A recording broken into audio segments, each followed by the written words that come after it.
It's time to take a sneak peek at the new issue of Barron's magazine. Joining me now is Barron's senior editor, Jack Hough. Hello. Hi, thanks for being here. Sure, thanks. All right, so you have a very appropriate story on this D-Day anniversary, the lingering costs of war. What's going on? I saw the footage of the World War II vets that you were showing. You know, interesting thing about them, the peak costs for benefits for our World War II vets really hit in the late 1980s, well after the war.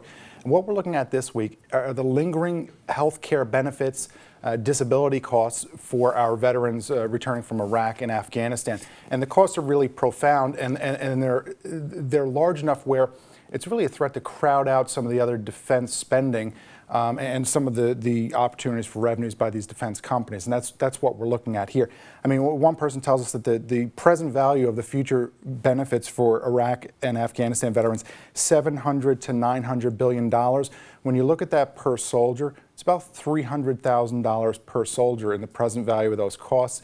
Costs here have really skyrocketed, just like we've seen in the private sector where healthcare costs have gone crazy. The same thing has happened to the military, but we've held the cost to soldiers really low, and rightly so. They certainly deserve our best effort on their benefits.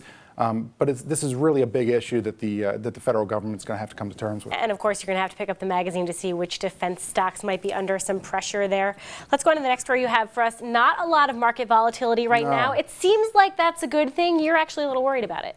Well, no, everyone is wondering whether the low volatility is something to worry about, and our columnist here, Ben Levison, takes a look at the history of what the market has done after these periods of low volatility. People are worried because we had a patch of very low volatility at the time of the last market peak, and they're wondering if we're at the top of the roller coaster now and things have slowed down and we're about to take the big plunge, but it's really not necessarily the case. You know, there are plenty of instances in the past where low volatility has preceded good things, and there are reasons to expect reasonable returns from stocks here. It's really not that much to worry about, and it could be in a slow summer period as well. All right, next up, cotton is out, rayon is in. Why? This is news to me.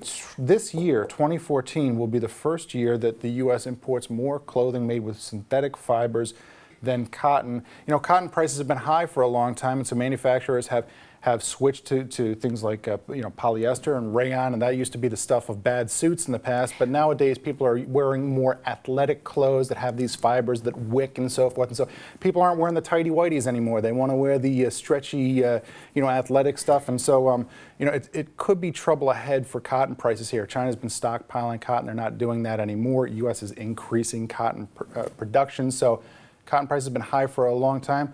They could be due to come down from here. All right, in the meantime, all the cheap athletic underwear you can get your hands on, Jack. Absolutely. Thanks for joining us. Thank you.